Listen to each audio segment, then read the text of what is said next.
بسم اللہ الرحمن الرحیم۔ السلام علیکم دوستو، مسلمان کے گھر میں جب کوئی بچہ پیدا ہوتا ہے تو بڑی خوشی ہوتی ہے۔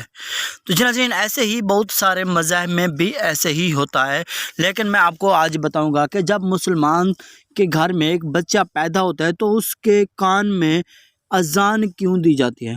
ایک کان میں اذان دی جاتی ہے تو دوسرے کان میں اقامت دی جاتی ہے۔ ناظرین، میں آپ کو یہ بھی بتاؤں گا کہ اگر اذان نہ دی جائے تو کون سی بیماری بچے کو لگ سکتی ہے۔ ام الصبیان کس بیماری کو کہا جاتا ہے اور یہ کیوں چھوٹے چھوٹے بچوں کو لگتی ہے؟ میں اس ویڈیو میں آپ کو یہ بھی بتاؤں گا، کیا عورت بچے کے کان میں اذان دے سکتی ہے؟ یہودی اور ہندو کیا کرتے ہیں جب ان کا بچہ پیدا ہوتا ہے؟ مسلمان تو اذان دیتے ہیں، یہودی کیا کرتے ہیں؟ مختلف مذاہب میں ادا کی جانے والی رسموں کے بارے میں بھی میں آپ کو اس ویڈیو میں بتانے والا ہوں۔ تو ناظرین، ہم آپ کو بتاتے چلیں کہ حضرت محمد صلی اللہ علیہ وآلہ وسلم نبی کریم رؤوف الرحیم کے زمانے سے بچے کے کان میں اذان دینا شروع ہوئی۔ بچے کے اذان دینے میں یہ سنت نبوی بھی ہے۔ تو ہم آپ کو بتاتے چلیں کہ جب بچے کے ایک کان میں اذان دی جاتی ہے تو دوسرے کان میں اس کو اقامت یعنی کہ تکبیر پڑھی جاتی ہے۔ اس سے یہ ہوتا ہے کہ جو حضور کرام صلی اللہ علیہ وسلم نے فرمایا کہ ام الصبیان کی ایک بیماری ہے، اگر بچے کے کان میں اذان دی جائے اور دوسرے کان میں ان کو اقامت یعنی کہ تکبیر پڑھی جائے تو بچے کو یہ بیماری نہیں لگتی۔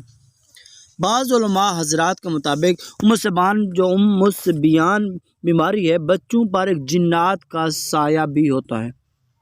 بچوں کے دائیں کان میں اذان اور بائیں کان میں یہ تکبیر پڑھنے سے یا اقامت پڑھنے سے اس بیماری سے بچاؤ کا بہترین ذریعہ ہے۔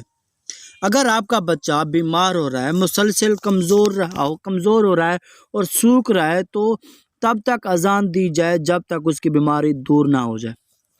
ایک اور روایت بھی ہے کہ جب ایک بچہ پیدا ہوتا ہے تو وہ ان کے کان میں اذان اس لیے دی جاتی ہے تاکہ ان کو حضور پاک صلی اللہ علیہ وسلم کے آخری نبی اور اللہ پاک کی جو وحدانیت ہے سب سے پہلے بچے کے کان میں اور پھر اس کے دماغ میں چلی جائے۔ تو اس کے بعد ہم آپ کو یہ بھی بتاتے چلیں کہ ناظرین، ایک روایت یہ بھی ہے کہ حضرت سلیمان علیہ السلام کے دور میں زہر ہونے والی بیماری ہے، جو بچوں پر خطرناک جن حملہ آور ہوتے تھے، ان سے بچہ ڈر جاتا اور خوف ہو جاتا اور کمزوری کا شکار ہو جاتا۔ تو اس لیے ان کو نہلانے کے فوراً بعد اذان اور اقامت پڑھی جائے تاکہ بشرطے کہ اس کو کوئی بیماری لاحق نہ ہو۔ تو اس کا یہ سب سے بڑا فائدہ ہے کہ جب بھی بچہ پیدا ہو اس کو نہا کے اس کو جب نہلایا جائے تو اس کے فوراً بعد ہی ان کو تکبیر پڑھی جائے، اذان پڑھی جائے۔ اگر وہ مرد موجود نہیں ہے تو عورت بھی اس کو ہلکی آواز میں، عورت کی آواز باہر تک نہ جائے تو اس کے کان میں اذان دے سکتے۔ اس کے بعد ہم آپ کو بتاتے چلیں کہ جو ہندو اور عیسائیت ہے وہ بھی اپنے مذہب کے مطابق جو کلام ہے وہ بچے کے کان میں پڑھتے ہیں۔ ہم آپ کو یہ بھی بتاتے چلیں کہ عقیقہ ایک سنت ہے، مختلف الفاظ ہیں اس کے۔ بچے کی جب ولادت ہوتی ہے تو اس کے 7ویں دن عقیقہ ہو جاتا ہے۔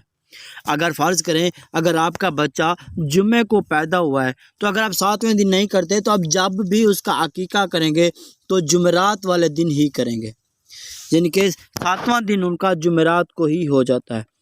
آپ کا بچہ جمعے کو پیدا ہوا ہے، جب بھی کریں، 2 سال بعد، 5 سال بعد، 7 سال بعد کریں، 5 سال، جتنے سال بعد کریں، جتنے مہینے بعد کریں، جمعرات کو ہی عقیقہ کریں۔